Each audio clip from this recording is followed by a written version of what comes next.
Kātira tika aioki runga, aioki raro, aioki roto, aioki wahawa, aioki te whānau e tauna I roto I te mai, I te mati here me te Māori ori e, tūturu awhiti whakamaua kia tina, haumi e hui e, tai ki e. Nō reira kia koutou katoa I te kainga e arere tarina maina, e mātakitaki hoki mai kia mātou nei ara ko tōre o irirangi Māori, e whakapaoho nei I tēnei ona pāhotanga mataura, ko I tēnei ko Haka.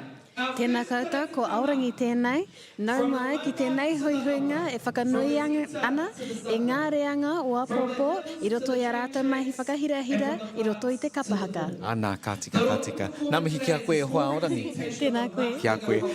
Nei rā mātou ki tēnei o nā whare ātāhua rawara ko Lane Park. Ai, he tino ātāhua, he rahi I tēnei ruma. Tika. Ko ki katoa te whare I nā Taiohi morehu e mātakitaki ana e tū ana I tātamiri tēnei rā. Ke te ihi katoa hau, ki te mātakitaki I tēnei rā.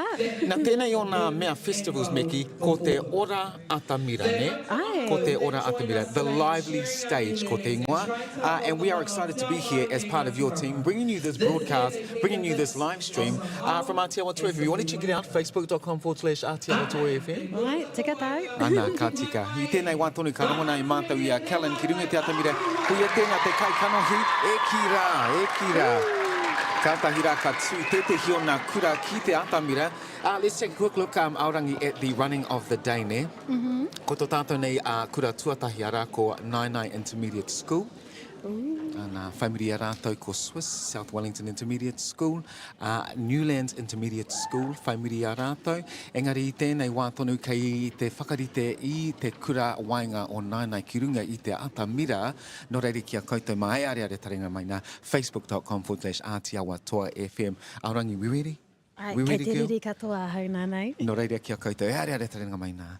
Whakarono mai ki te ropukapaka ara ko Nainai Intermediate School. Atiawa toa.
E ki rā kātahira ko te rōpū wainga o te kura o te ngai kātahi ana ka tū.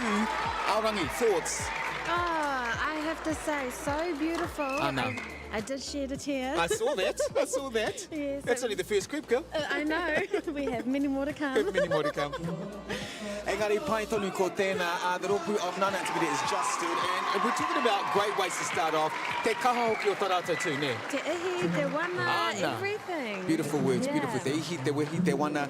Look, we've got so much more to look forward to, so stick around. Of course, we have Swiss at South Wellington Intermediate School. We've got Newlands Intermediate School, as well as Avalon Intermediate, all before morning tea. The rōpū of Nana has just finished as Swiss take it to the stage. He hika e, Kellen on stage once more, koutou mā. This is an incredible event brought to us by Te Whatu Ora Hoki, ne? Aye. Yeah, so we're really lucky to have some incredible sponsors on board with us right here at Lane Park in Whakatiki, in Lane Street here in Upper Hutt. Yeah. Quite a renowned venue as well. We've had so many different kaupapa here, and this is just one of many more. Of course, we are here for the Ora Atamira Festival. Ai, tikata. Looking ahead to Swiss. Yes, Tēnā me kōrero mātou I tēnei o nā ka rōpū kapa haka e aorangi. The Swiss Kapa Haka rōpū have been working hard to share their passion for te ao Māori with our kura. And so they are extremely hardworking, and they have been very proud to share what they have been working on this year.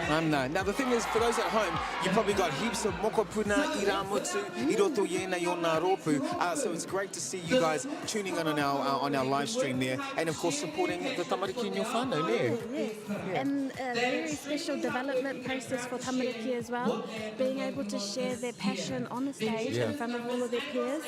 Now, It's so awesome. we were talking about this earlier, eh? Like, it's not the same as when we were younger now, eh? no. I think it's cool to be Māori.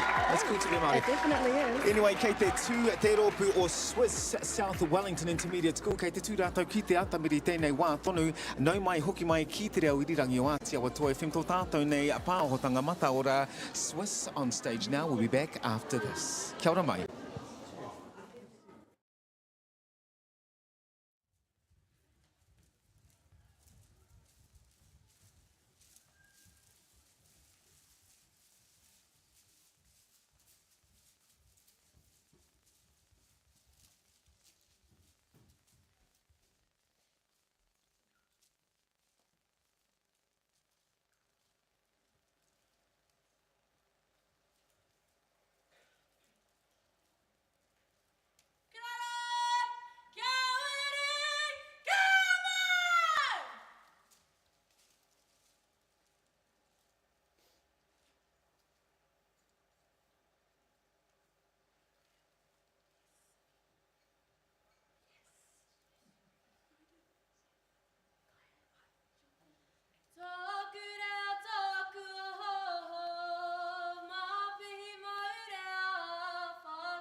motu, e ora ake nei e. Aruana te whanua! Ruana te whenua, whati ona te moana. Au e te aroha. Au e te aroha, te mama ia au e. E oki ana whakamuri. E oki ana whakamuri ki ngā kupu o ngā tau e. E wahine e tamata. E wahine e tanata me ka tanariki au e. Tiara titi ai ngā iwi. Titi ai ngā iwi ki ngā mahi o te motu. E ora ake nei e. Aruana te whanua! Ruana te whenua, whati ana te moana. Au e te aroha. Au e te aroha, te mama ia au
E kira kātahira ko te rōpū o South Wellington Intermediate School I mutu ai o tō rātou tū ki te Atamira, of course, brought to you by Miss Amos and Elise Hemara, all the way from South Wellington.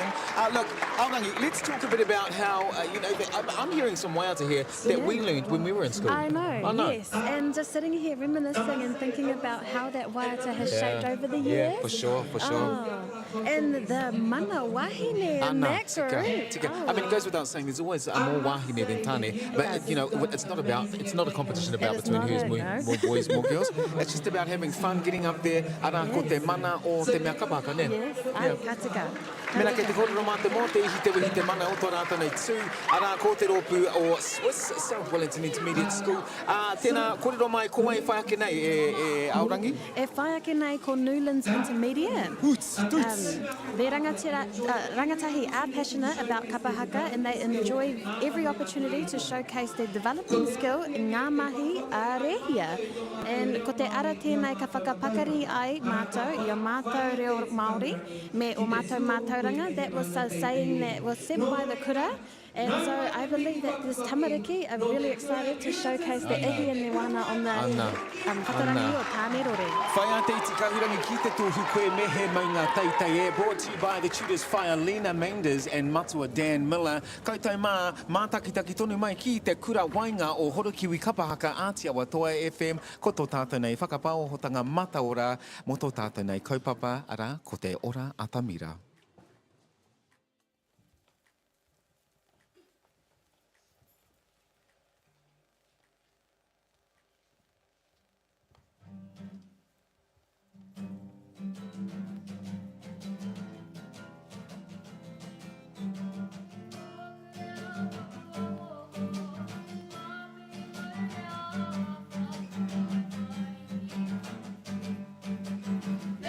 Te kaupapa o te reo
Facebook.com/Atiawa FM to check out the exclusive ride here at the Ora Atamira. Of course, you've just heard from the Ropu, the Kura Wainga o Horokiwi Kapa Haka. Our first poi we've seen as well out there. Yes, Aorangi. amazing poi work up there.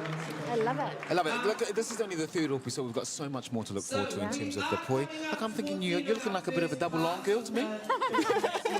Yes, I am. But Kaitoma, don't forget, man, there's so much incredible Ropu to look forward to. We still have Avalon Intermediate to look forward to just before morning tea, before we break for morning tea, with a bit of a break. Callan's doing his job on the stage there. We've seen a whole lot of different Ropu Kapa Haka. Chatting a bit about the costumes we've seen so far, Aorangi. Quite an array of costumes there. Definitely an array of costume, but definitely a lot of whakaaro and aroha put into it. Tika. Yeah. I'll say this is probably, I mean, Avalon is getting ready now. Of course, heru, ngā raukura, i roto i te makawi. We've seen a lot of heru, a lot of raukura today. Some green ones over here, some red ones over there. So we're looking forward to what each Ropu brings to the stage. Avalon Intermediate, let's take a quick look. Fire Patrice, Matua Jordan and Fire April Roses. Their bracket is talking about their kura coming in peace and unity. The Waiata Aringa is about acknowledging all iwi around the motu. Their exit speaks about ngake and whātaitai and kupe. Te Arawa Motu Tawa is a multicultural group that come from all walks of life and come together to embrace the Māori culture. The thing with Avalon Intermediate is it's being, of course, in Nauha, a big island community, a big Māori community, and the like as well. And we were talking about it before. You know, back when we were younger, Kapa Haka, mostly just saw the Māori kids in Kapa Haka, right? Back when we were growing up. Yeah. But these days, Māori mai, Airani mai, you know, Haina mai, it doesn't matter. It's cool to be Māori. It's always, I thought it's always been cool to be Māori there. Yes, and that saying, kapa haka ki te ao. Kapa haka ki te ao, e tika nei nā kōrero e hika. Koutou mātakita ki tonu mai ki te ropu e whai ake nei rā ko te ara o motu tawa. Of course, from Avalon Intermediate, I've got to say, I'm a bit biased because one of my iramotu is in this ropu. Oh, okay then.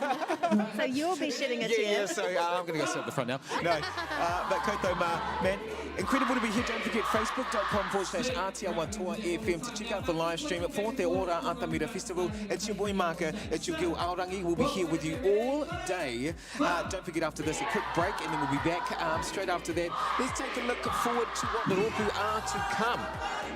So we have Brandon Intermediate from Porirua. right, and Raroa Intermediate. Raroa Intermediate. Then we've got Tawa Intermediate. So we're looking over that side of the hill there. But koutou mā. I hope you're ready for Avalon Intermediate. Ka tahi rātou, ka tū ki te Atamira. I see there kai rakuraku there. Talking about kai rakuraku as well, incredible kai rakuraku we have seen, of course, accompanying each ropu there. Yes, definitely. Generally from the tutors of the ropu as well, but that's okay. You know, that's what we do to get going. Is a multicultural group that comes from all walks of life and comes together. Oh, Kapa. E hika. They choose stuff like Patrice. Veda de las koutou mā. Oh, I see the camera right there, man. It's your boy Market, your girl Aorangi. We're here for the incredible festival, te Ora Atamira, te Ara o Motu Tawa, Avalon Intermediate. Ka tahi ana ka eke ki te taumata, ki tō tātou nei Atamira, mā takitaki tonu mai.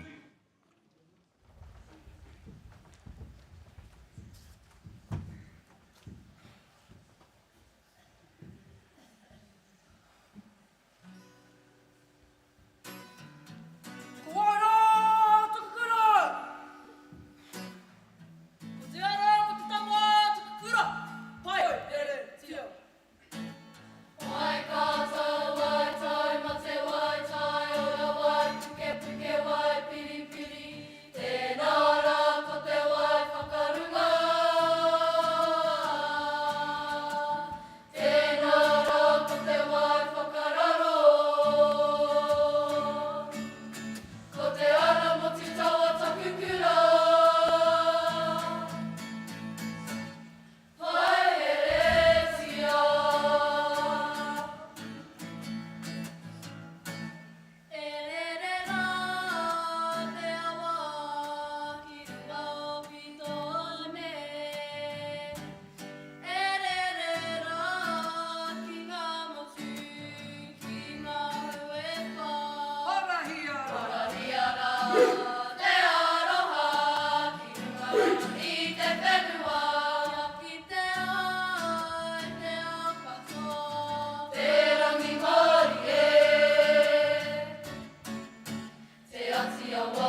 E ki rā mō te ihi mō te wehi mō te wana o te kura e tūna rā ko te ara o mutu tawa Avalon Intermediate.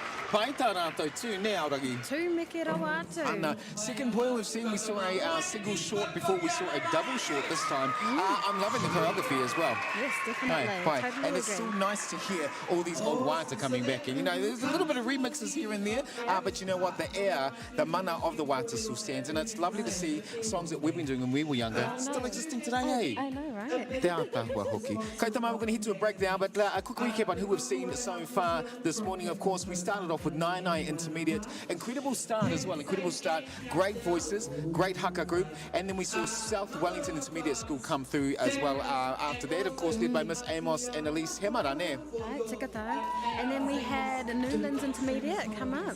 Very strong performance Very from them. strong, yeah. Yes. Pai And rawa. then with Avalon, I just have to say for myself, looking at the kakahu as well, I feel like it just wraps it up really nicely. you're right, you're With right. all of the passion that they're putting into the actual performance, it actually marries what they're actually doing on stage. So I absolutely love that. In terms of costuming, I saw for the first time the boys wearing the pew-pew over their shoulders, like a bit of a, like I suppose, like a bit of a hair care, I Oh, suppose, and yeah, not just definitely. across the front like that. It was very unique and I really liked it. It's cool, Yeah. it's cool, it's cool. Well, kei te mā, we are heading to a break. We'll be back very shortly, taking a look at who is to come. We've got Brandon Intermediate, of course, from Porirua, Raroa Normal Intermediate School, Tawa Intermediate, and who else have we got there, Aorangi? We have Evans Bay Intermediate School Kia and ora. Livin Intermediate. What I didn't realise is we've got Ropu all the way from Livin, we've got Ropu all the way from Masterton as well. So, ko tēnei o ngā kaupapa he mea nui rawa. So, we're looking forward to seeing all our friends and whānau.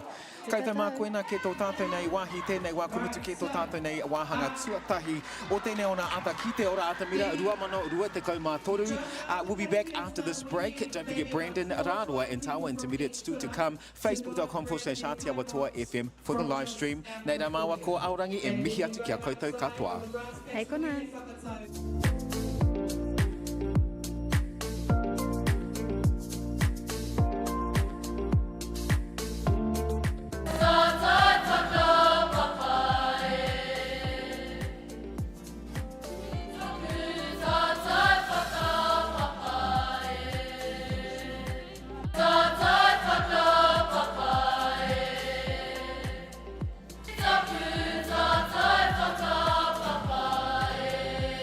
I like you.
Kaore koe ki te ana taku ngoi kore Ko rau I whai nei a koe Ko a hau ana ke Me te pio I te whenu pami haro Kore mohi o ki oku wai wai Taku koro ai taku hei te ki Rehu rehu au Rehu rehu au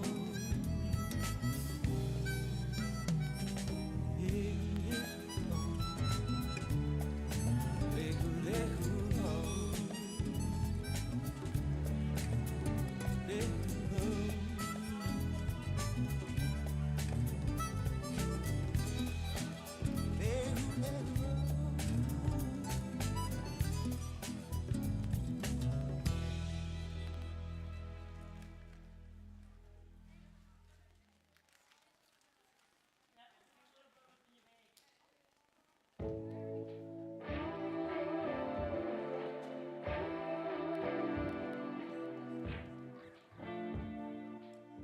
Wahangu ana te noho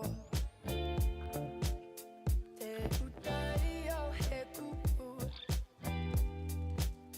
Haere ana mahara Te tai a te pupuri I he taku ki a koe Koe nei I roa ai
Te kira no reire kia koutou e are tanana mai nā mātakitaki toni mai ki tō tātou nei kaupapa rā ko te Ora Atamira. We are here and we are live on stream, facebook.com/Atiawa Toa FM. We're here at Lane Park for te Ora Atamira. How are we finding it, Aorangi? Oh, tū me ke rau atu i tēnei rā maka. Ana. Just a quick recap on who we have seen so far for today. We've seen an array of Kapa hakaropu. Of course, we kicked off with the one and only. Who we got there? No, so remember, this is a water only event. Kicked off with Nina Intermediate, then Swiss came through, Newlands Intermediate School, followed by Avalon Intermediate, and of course we had a morning tea. Hats off to the wharenei out Lane Park coming through. This venue is expensive, Aorangi. I saw at the back, I don't know if you noticed, there's beehives out the back there. Oh, I didn't. I know, there's beehives. A great place to have our kaupapa te Ora Atamira. We are slowly getting set and getting things in order, of course, for our next rōpū. We are in our wāhanga tuarua o te rangi nei mo tō tātou nei kaupapa te Ora Atamira.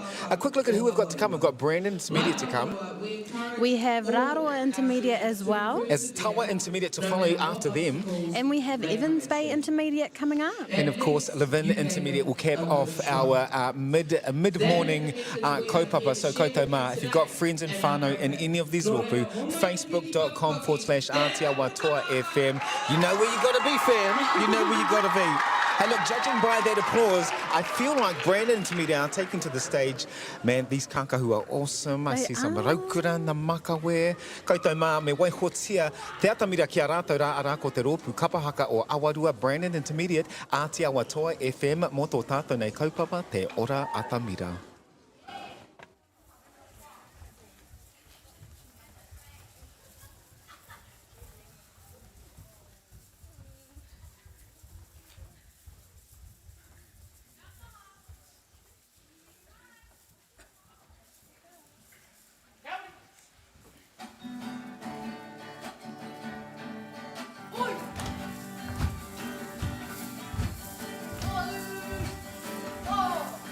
Eku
Eki eki ra ra ko te rōpu kapahaka o te haka o Awarua na whae Shirley nā tā rātou harako. We got in honor of mana whenua, paying homage to te Ngāti Toa Rangatira for gifting the rōpu the name te rōpu kapahaka o Awarua.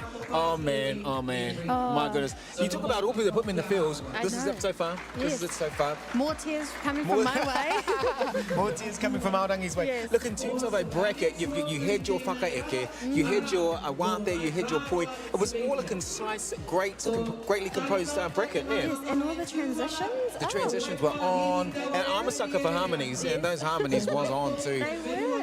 I mean, if he was a prize for soloists, I'd say this one's come through nice and strong. The te kaha oki o tarato tū, te kaha koe tarato reo as a group as well. And you can tell, Aorangi, that the boys' parts and the girls' parts, they had separate parts to learn. They did. And when they come together cohesively, it's beautiful. It's beautiful. Music to my ears. Music to your ears. Koutou mā, ko tarai kākā te maunga kaha e tuana ko wai pāhihi te awa makariri rera ana ko wai tohu te whenua tapu. Koutou mā mātakitaki tonu mai ki te ko rōpu kapahaka roa, rāroa intermediate, te rangatahi o rāroa, kia mautonu mai ki te reo irirangi o Atiawa toa.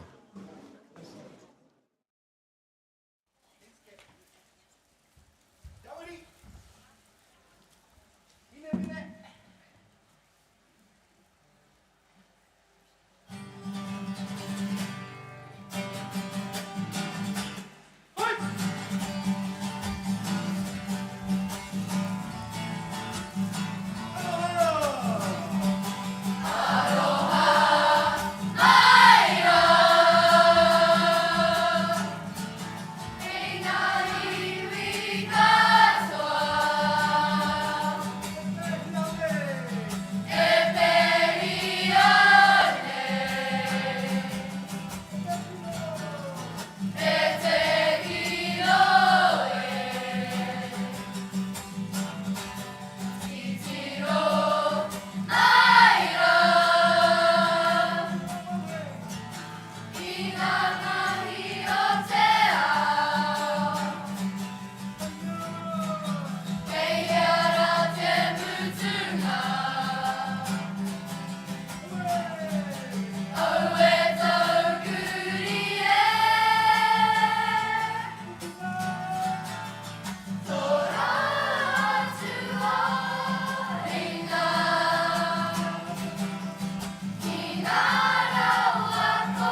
And another incredible performance from Te Rangatahi o Raroa Normal Intermediate. Just looking at this ropu e Aorangi, man, some feels came back. I see one of those girls there certainly knows how to mow her wehi. Oh, definitely. I love and appreciate all the pukanas on stage. Tika. Man, there's some, I mean, of course, in all the ropu we've seen today, there's some standout performers. One little girl there, I think we nicknamed her Patu Paiari. Yes, we did. Beautiful little girl there.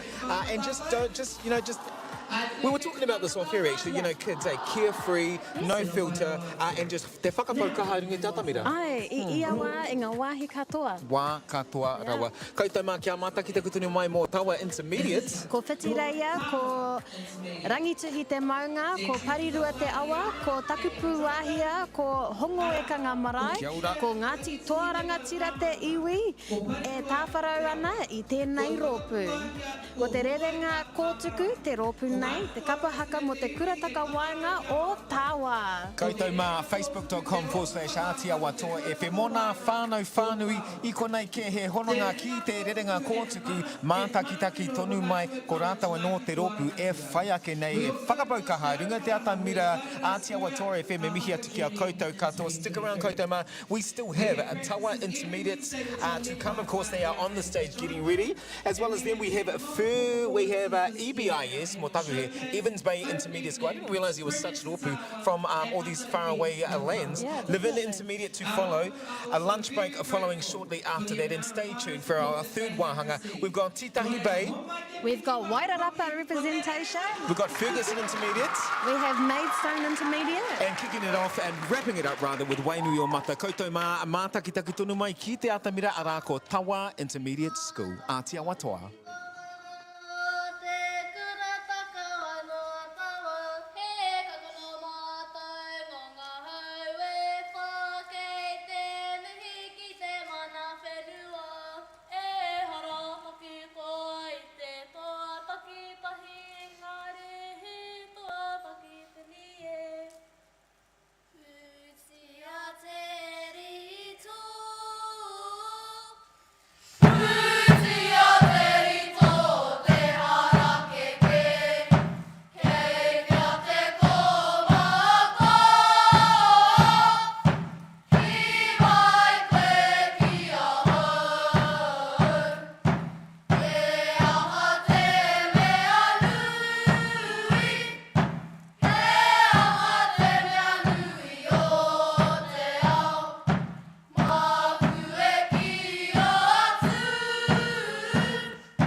Hiria, tikoi.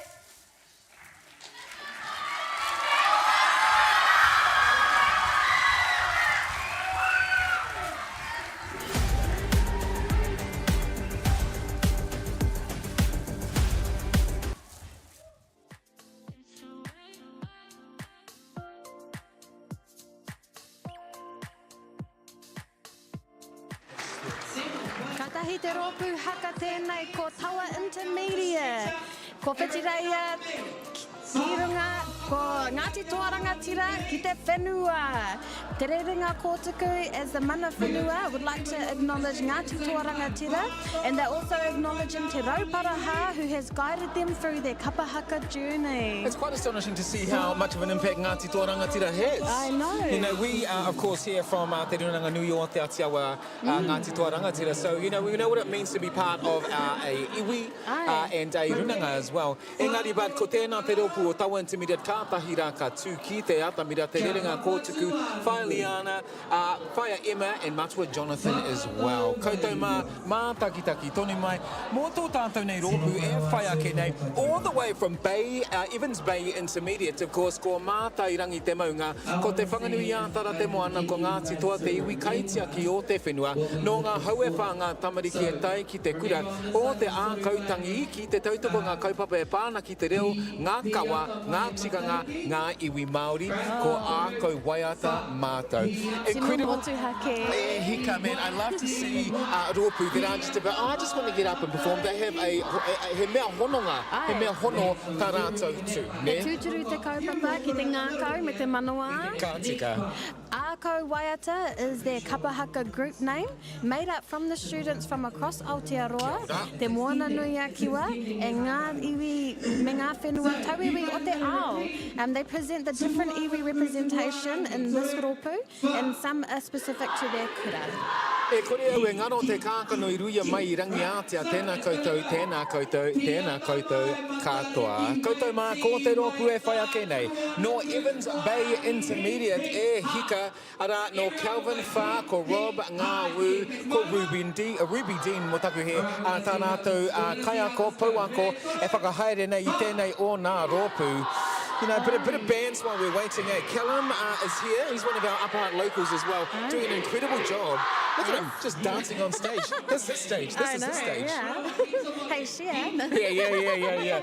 Audi and I are going to get up and do a solo later. No, we're not. But you can feel all of the excitement in this room. You can. You know, we had a break before we came back inside. Yeah. And the first thing Aorangi says was, oh, you know, te hā o te rimana, you know? And I'm thinking, no, it's that smell of work from all our kapa rōpū. You know, that nice little hint of harakeke from the pew there. Yes. So it's just, you know, we're in kapa haka mode, aren't we, Aorangi? We are fully in kapa haka mode. Incredible to see all the moku kauai, all the moku kauai, all the ātākua mea heru makawe, meki, of course, and all these different ways to wear all sorts of different piu-piu, got the feathers, all the tīpare, man. Goodness. I don't know about these guys here and today's rōpūs, but you know, when we were younger, it was like, you know, you wanted your own tāne koi to make your own. Oh no, Mama did. Yeah. Lucky for some. Atiawa Tour FM, mihi atu ki a koutou katoa, facebook.com/Atiawa Tour FM. Mō tēnei o nā pāoho mataora. Koutou mā, we're lucky enough over lunchtime. Come on back with us. We have just discovered that the founder of this whole competition is right here. And so nā rātou ke te waimaria te kōrero ki aia, me pēhi ai ngā oroko hanga, ngā kākano e ruia mai I tēnei o nā kaupapa ne. Atiawa Tour FM, ākou waiata, Evans Bay Intermediate School. Kātahi rā ka tū, ara ko tā rātou kai kōrero, kai waiata, kai ako, Calvin Wha, Rob Ngā Wu, Ruby Dean, ko nā kai ako, mō te rōpū ākou waiata, Evans Bay Intermediate School, kātahi aro, anoa ka tū. Atiawa Tour FM e mihi nei.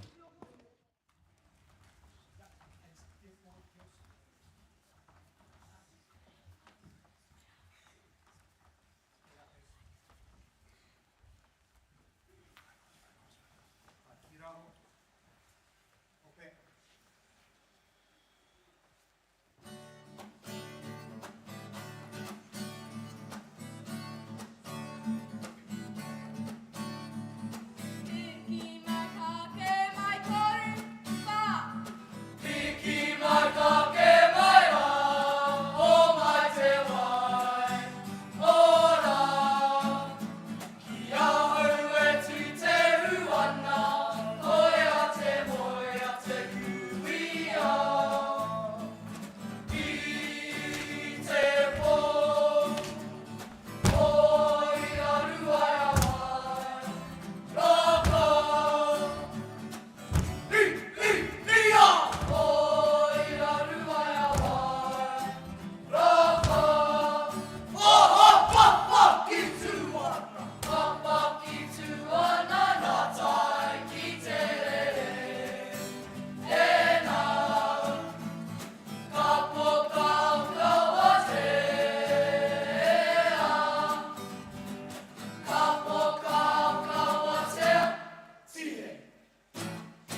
Awesome. Ka tira, ka tika, and of course another incredible performance from our Ropu EBIS Evans Bay Intermediate School. Aorangi, what I love to see about different Ropu is when they do covers of songs. Same. Now we saw that last year. Now we saw that last one there. Of course, I mean you could say it's P Diddy and Faith Evans. Could go back as far as saying it's Sting. But that's what I love to see, especially when we. This isn't matatini. I wouldn't be so far as to say that some of these Ropu men definitely makers of their matatini. But it's cool when you're watching matatini, all these different covers that are coming through. They do, yes. We've seen a few more today, and I'm sure we'll see a lot more to come. That was EBIS Evans Bay Intermediate School. Hey, look, we've got Livin Intermediate School to look forward to up next. Koutou mā. Yes. We have Mai te ika whenua o Tararua me te kāhui whenua o Ngaitara Muau Poko. Kia Me te ora. moana tā poko poko a tāwhiti. Tuits! Yes.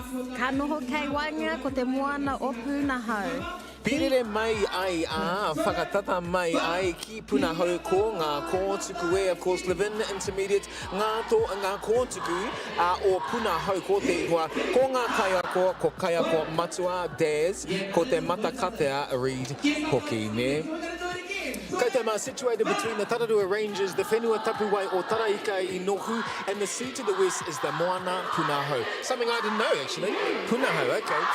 The west is the Moana Punahau, where once a migratory stopover for the Kōtuku. The majority of performers come from the bilingual unit, Pāharakeke, with others from throughout the kura who are passionate for Kapa.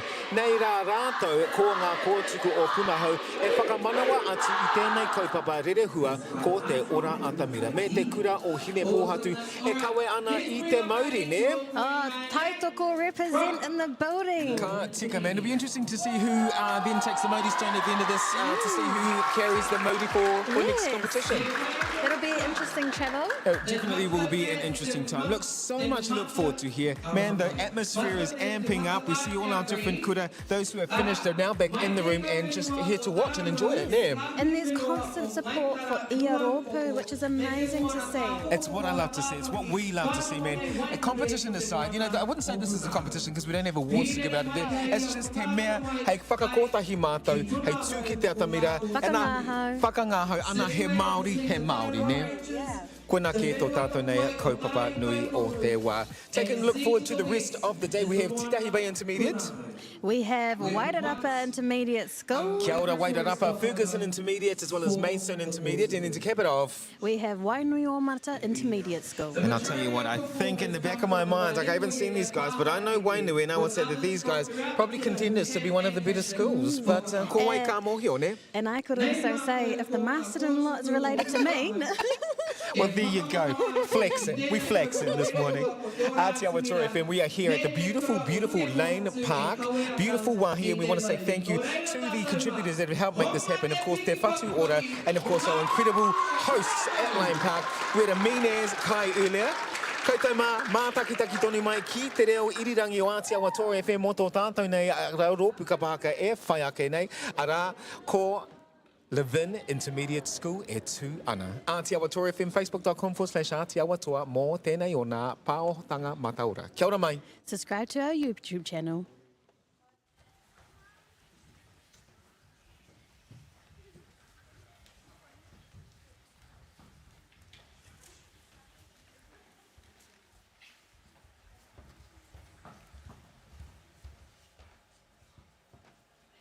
Ria! Pari!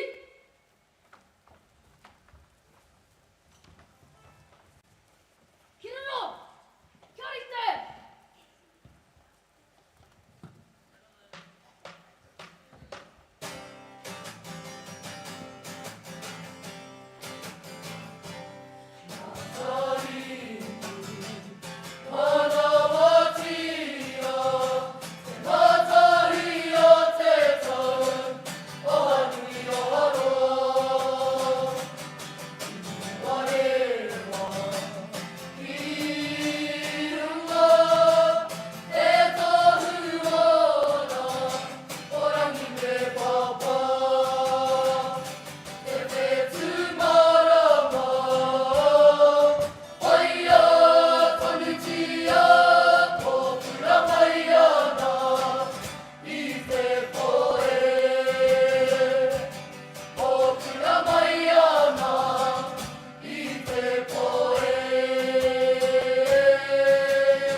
E ki rā, kātahi rā ko te rōpua Levin Intermediate School. Ara ko ngāto kōtuku o Punahu kātahi rā ka tū ki te Atamira. And you can hear by that rapturous applause.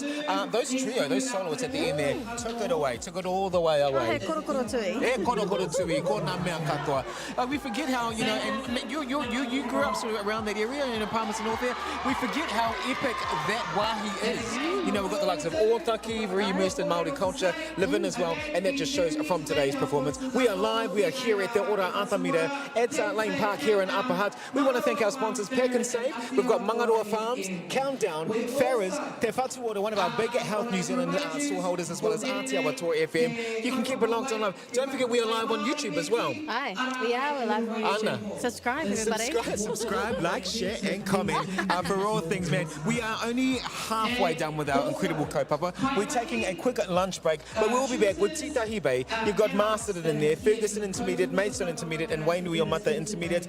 We're lucky to have te rape he manuhiri ki rungi tō tātou nei whakamautanga, ne? Ai, a koe nei pēr. Ka whakarite māta, ka teika hoki mai. Kapai. Stick around, koutou mā. We will be back talking with one of the founders, one of the organisers of this incredible event. You know, we all know it's taken a bit of a, what would you call it, a COVID approach, eh? Aye. Nā marunga te rorohiko meki. Mō ngā taue toru, I think. I know. Yeah. So, but what is good, we were talking about this off here too. What's great to see is that we're all back.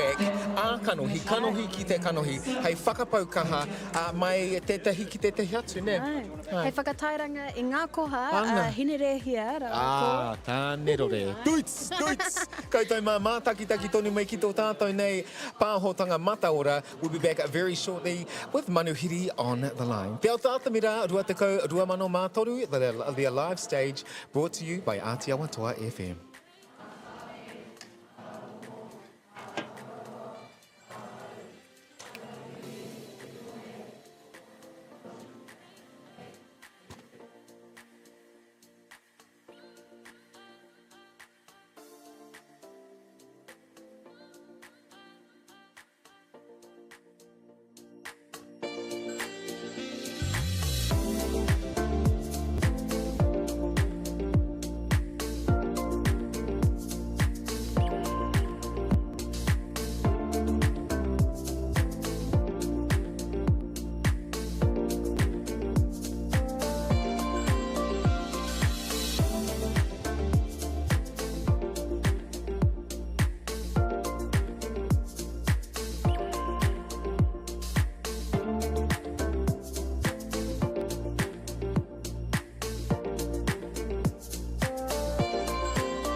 Yeah.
Oh, that was cool.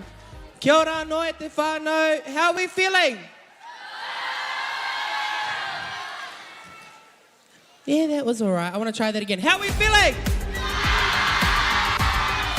There we are. So, we're back to running on time again, so I think it's time we bring up our next kura, do you reckon?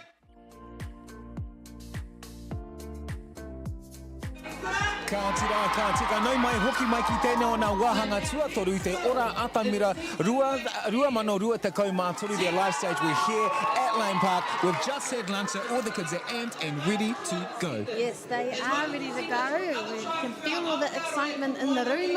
Tika. To look forward to, we have Titahi Bay Intermediate School, we have Masterton Intermediate School, We have Ferguson Intermediate School and Mainstone.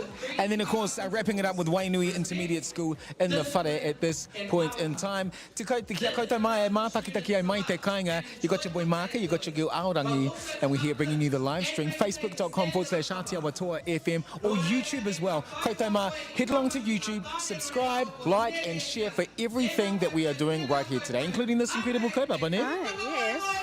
Koutou mai, mātakitaki tonu mai ki te ropu e whai ake nei rako Titahi Bay Intermediate Kapa Haka, for the way from Titahi Bay over in Porirua, ka tahiraka eke ki runga I te Atamira. Man, I'm loving these panekoti mai nā wāhine e mauana. te muka. E hika, te muka, ai, tika ana, he kahurangi te muka, he poi, he kaikaranga, he rakuraku, ara ko nā piupiu maua e nā tāne. Koutou mai, we are in for a treat. Kia mautonu mai ki te reo irirangi o Atiawa Toa FM, me tō tātou nei kaupapa, ara ko te Ora Atamira, rua mano rua te kau mātoru.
tūturu o te whenua nei, I wai ho ake e oku tūpuna e mihi atu ana, kia koutou katoa, e kuima, e koroma, kei aku whakatike-tike tēnei te kapa o te kora takawanga ki te whanga, ka mihi ka whakanui hoki, I te reo take o ngā tūpuna mātua, nō reira, tēnā koutou, tēnā koutou, tēnā koutou katoa.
wera e hika ara ko te kura wainga o titahi bai intermediate Kapa Haka from over there in Porirua e kira kāre anō he kupu. Kāre anō he kupu. Kāre anō he Ka kupu. mau te wehi. Ka mau tai rātou I tā rātou wehi. Tā rātou wehi. We see another cover there. Of course, we're fans of covers, eh? Aye, we are. I detected a bit of Terence Trent D'Arby up in there. And we all love a good cover. Kaitama, we're not going to muck around. Our next ropu up hails all the way from Master now. E hoa. Tini whetu ki te rangi, ko rangi tāne ki te whenua e te whānau, ko rangi tāmua te maunga, ko rua mahanga te awa, ko wairarapa te moana, ko ngati kahungunu me rangi tāne ngā iwi. E mātahi ana, e mātāra. Regan Ryan ko tā rātou kaya ko rā, ko Russell Thompson, ko Olivia George Hookie, Gange Hookie, mō taku he. Koutou mātakitaki tonu mai, ki te rore, ki te kurataka wainga o whakaoreori e tū nei. Atiawa Tour FM, facebook.com/Atiawa Tour FM. Our YouTube channel is live. Haere ai, mātakitaki ai.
tangi te ti, ko tangi te ka tangi hoki ahoi. Ti hei! Mauri ora! I ngā mate, haere, haere, haere. Haere ki te pō, haere ki te pō. E homa o ngā ropu Kapa Haka kua tai mai nei ki runge te kaupapa o tēnei rā. Tēnā koutou katoa. Ka nui te aroha ki a koutou. Nō reira, tēnā koutou, Kia ora tātou katoa.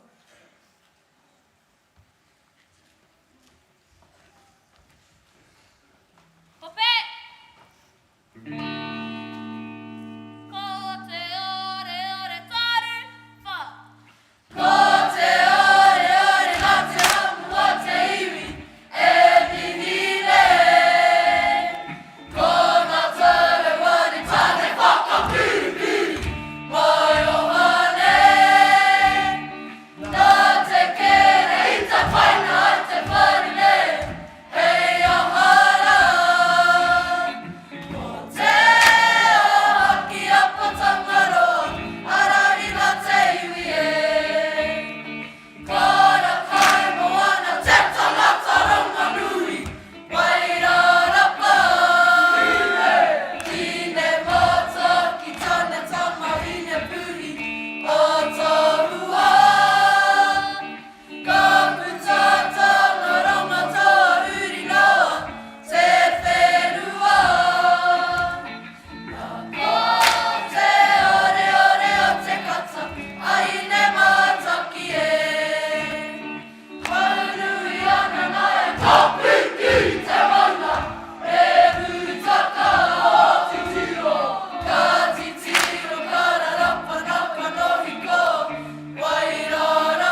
a mena kei te kōrero mātou mō te whakapau kaha ki runga I te Atamira rā ko te kura takawainga o whakaoriori ko tēnā, ne? Ka tahi te rōpū ko tēnā. E tikana te kōrero he whananga koe ki roto I taua rōpū? Ai, he whanaunga tāku ki roto rā. Ihihi katoa I te kitihanga I tana kanohi. Oh, whai katoa. Ko tēnā te he mea Māori tēnā, ko te tautoko I tō ake whānau, ne? I tō ake whānau I te katoa hoki. Ana, ka te I te katoa hoki, tirana nā kōrero.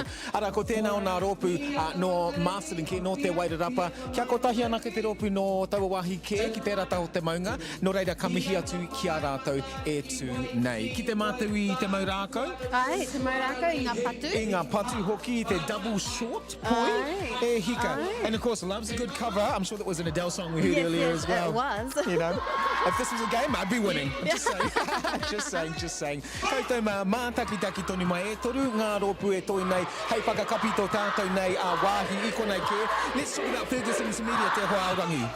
Aye, so this rōpū, Kotahitanga, is an epic bunch of ākonga who have been fortunate enough to have Callum as their mentor. Rawe. And he brings so much mana and knowledge to this group, and we have learned so much from him. Did Callan write that himself? And maybe. Callan, of course, we're taking our hats up to Callan. He is our MC for today. And he's actually one of these mātanga kapahaka that has helped out with Ferguson Intermediate. I know he was also kaiako at Mason Intermediate as well. And he's actually kaiako at Upper Hutt College at the moment as well. I know. Where? Can you just say some jobs to everyone else, Callan? I know. Koutou mā, this is one of the incredible rōpū from right here, Ferguson Intermediate. What else have we got here? The bracket consists of a variety of waiata and haka, and they're so excited to be able to perform today for us all. As a group, they rehearse every Thursday, and they take a lot of pride in this rōpū, and they know what a privilege it is to be able to perform. They hope we enjoy today. And koe nā ke te take o te wā, he mea whakaari, he mea mā te tangata, hei whakakoa I te ngākau, ne? Did you just hear Callum? He introduced him as my kura. Yes. Ka tika.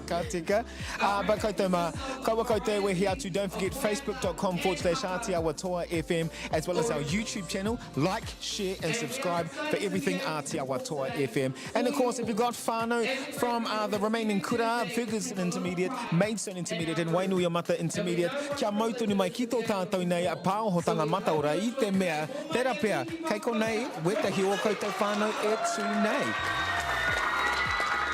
E hika I tēnei wā kei te haere te rōpū o Ferguson Intermediate ana kōtahitanga ki runga I te Atamira ko tā rātou kaiako rako Robin Stent, ko Callan Mila Kopi.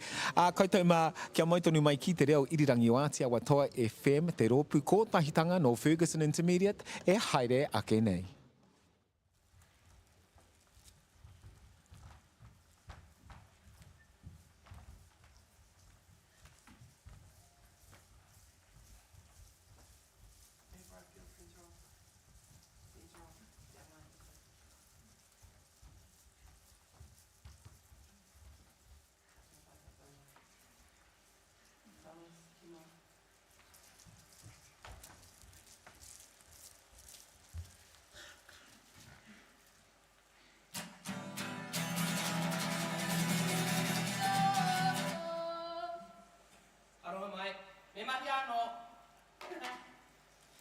That's what happens when your guitar breaks. Oh, you're meant to laugh at it.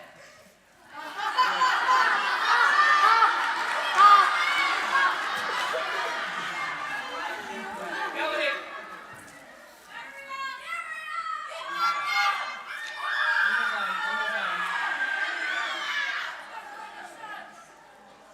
In the zone.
Kia ora anō koutou. We do have a little bit of a special moment that we're about to have. Hene Pōhatu is going to join us on stage for a waiata. Considering we are the two intermediates in Upper Hutt, and also considering that both myself and my papa are the two intermediate tutors,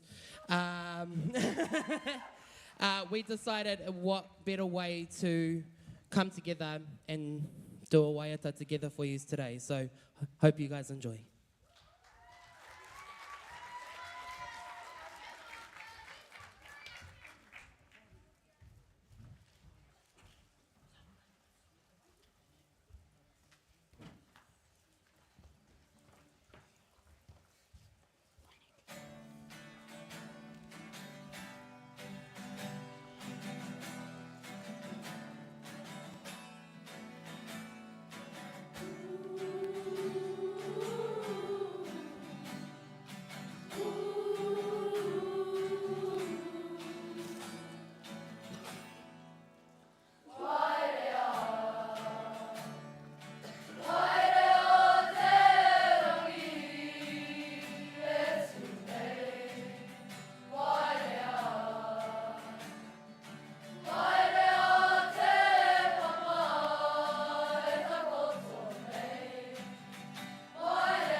Tēnō parawa atu. Kotahitanga, huri here, and step out where you can.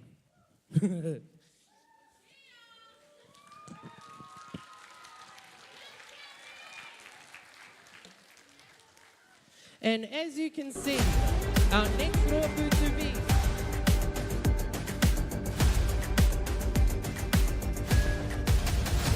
And a beautiful moment we just witnessed with Te Kura Wainga o Hine Pōhatu, as well as Te Kura nei o hea ara ko te kōtahitanga e whakakotahi nei hei waiata wetehi waiata. Thank you, Callan. Thank you, Matua Patrick. Look, kare anō māua I te makarauna, ne?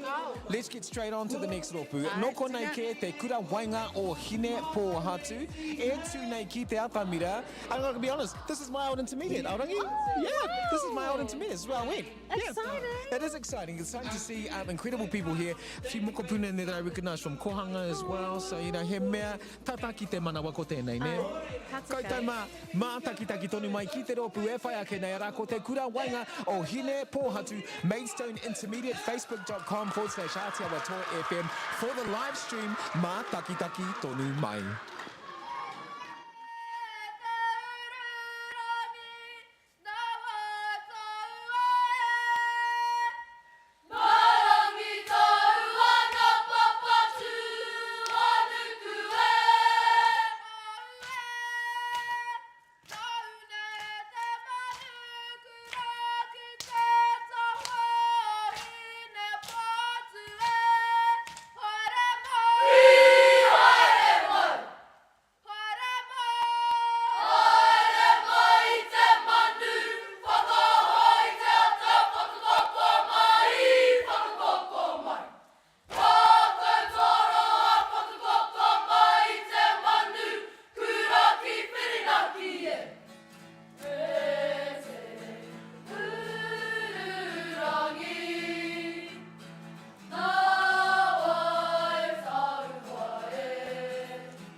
te kura wainga o hine pōhatu ko tā rātou rōpu tetehi o nā rōpu whakamutuna mō tō tātou nei rā whakahirahira rawatu a rā ko te Ora Atamira.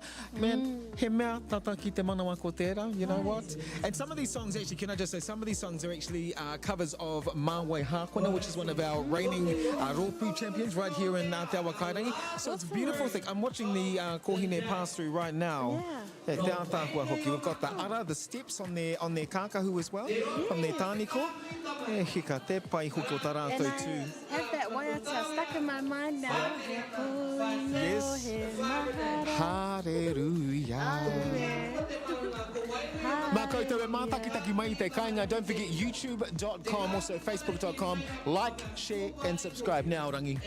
So what you gotta do is what you gotta do, okay? Okay. Koutou mā kia kotahi ana ke te rōpu e whai ake nei mō tō tātou nei rōpu whakamutuna ne, ara ko Wainui o Mata Intermediate. Puke atua te maunga, ko Wainui o Mata te awa, ko te kāhui tamariki te iwi. Te kāhui tamariki is made up of our school bilingual unit and those students who love Kapa Haka. The tutors rather, are Whaia Miriana. You've got Whaia Sef, kia ora Whaia Sef, Matua Tāwera and Whaia Renee, past pupils of te Kāhui Tamariki bilingual units. At times it has been a struggle to fit practices amongst all other things our ākinga do at kura. Kids be busy these days. They do. They are busy all the time. And however, they got here in the end. They put in all that hard mahi whānau. And this is the fruits of the labour ne aorangi. We look forward to seeing them each week. Look, kāre mātou I te makarauna te Kāhui Tamariki, mā takitaki tonu mai.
katoa.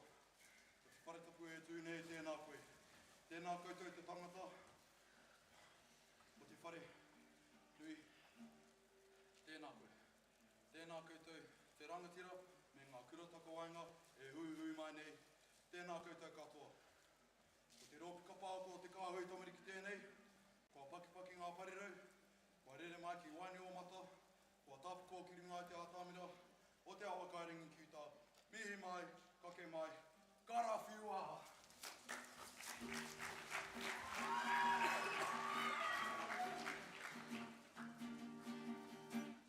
Tōku reo tōku oho, māpihi maurea, whakakai marihi. Nei nā te kaupapa o te reo Māori e. He tonga tuku I hono ngā tipuna. He pare kawa kawa, he pare kawa kawa, he mea hira hira e. Tōku reo tōku oho, māpihi maurea, whakakai marihi. Kore roti a te reo, kore roti a te reo I ngā waka toa. Kia kore I te ki te moa. Mana tangata, mana tangata, mana motu hake. Tōku reo tōku oho, māpihi maurea, whakakai marihi.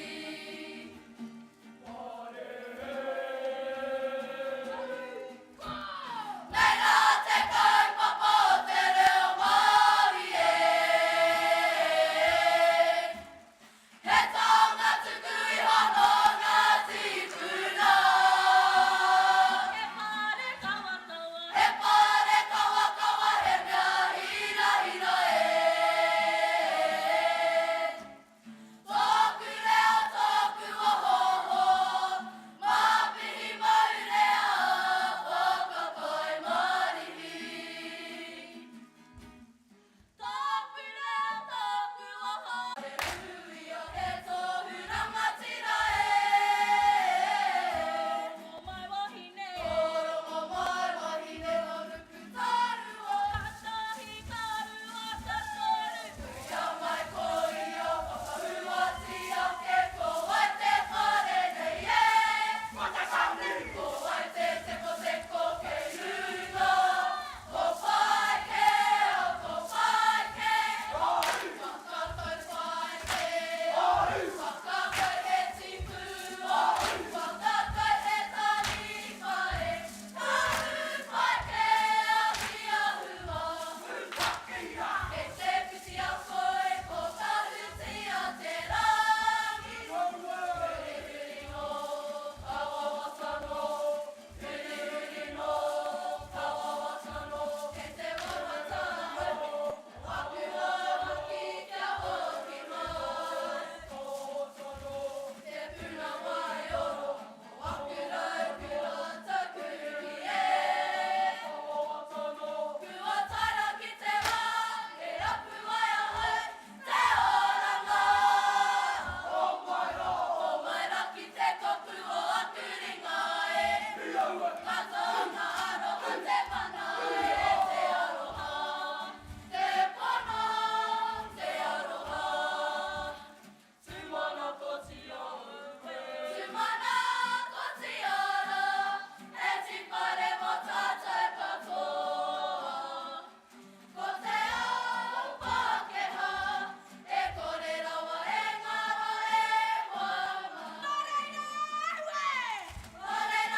Hau mai te piki paki paki anō, mo te kāhui tamariki.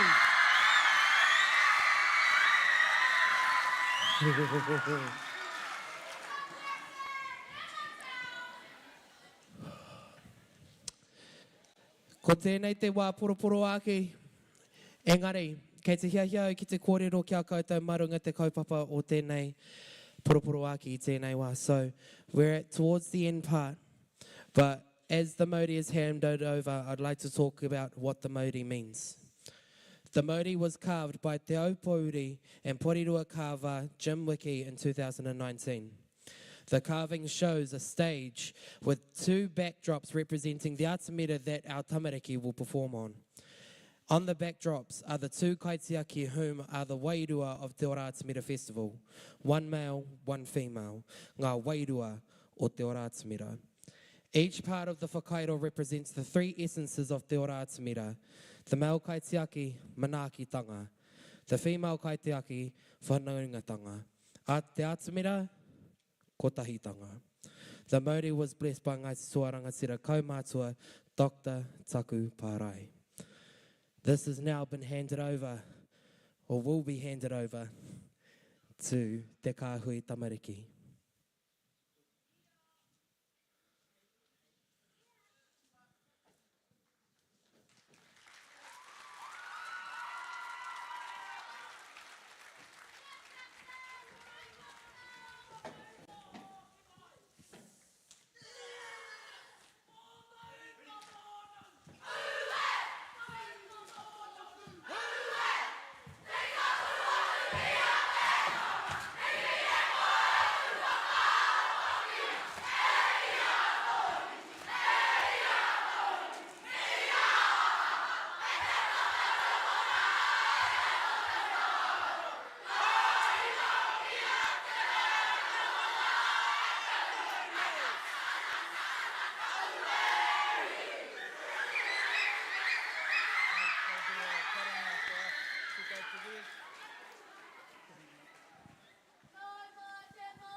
That right there concludes Te Ora Atamira 2023.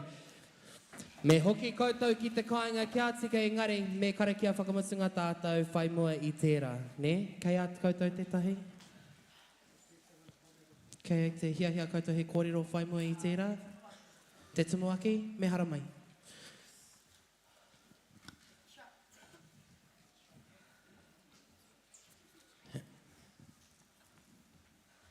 Me nui ki koutou, ko te tauira, ko te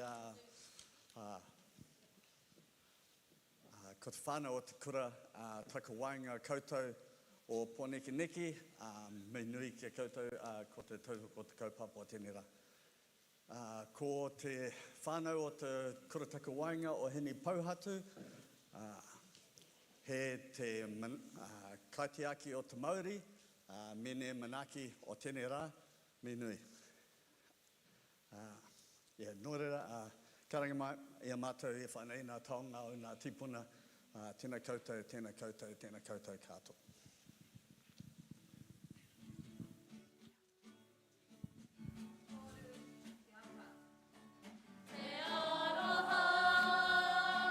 E ho mai te atua te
Tāhua. Kei te hia rā te kāhui tamariki ki te waiata ki te taha i a koutou katoa. So te kāhui tamariki wants to sing alongside all of you. And what better song to do than the one that has been done all day? Tōku reo tōku o ho, e tū kātou mai.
Tino pai rawa atu. Just before we go, got to do one more thank yous, because I keep getting told I need to do more thank yous after every single thing I do. We've got Te Whatuora, Countdown, Pack and Save, Mangaroa Farms, Farrers, and Atiawa Toi FM for our sponsors. Give them a round of applause.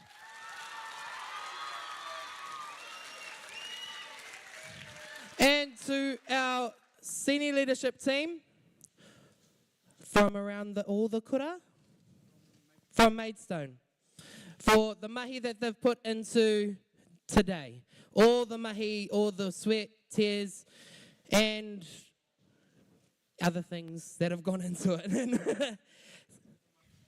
And the and the kaupapa mātanga team. Awesome. So, and also to all of yous, just have to say, all of yous are amazing. Give yourselves a round of applause as well.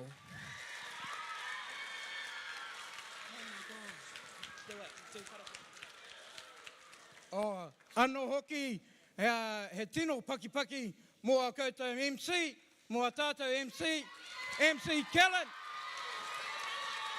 He painui rawa tō mahi I tēnei rā, tēnā koe. He karaki a tātou, he tū.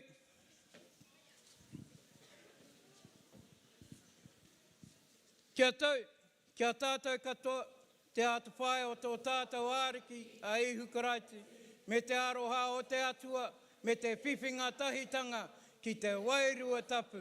Ake, Amine. Mauri ora!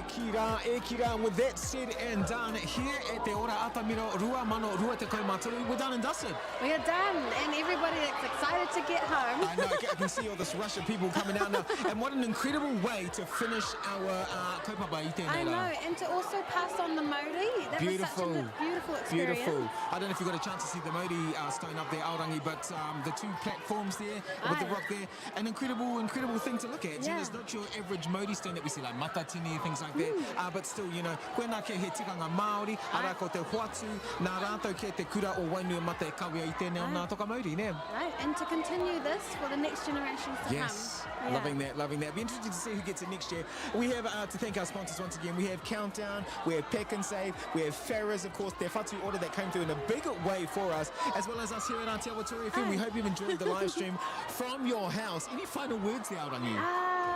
Kia haka manawanui. That's the one. Kaitama, we will be back with you next year. Of course, the Ora Atamira Rua Mano Rua Te Kau Mā Whā. With that said and done, we've had an incredible day here. Thank you to all our sponsors. Kia mautono mai ki te reo I te rangi o Atiawa Toa FM. Noho ora mai rai te whānau. Noho ora mai rā, ka ki te a koutou katoa, te rātou.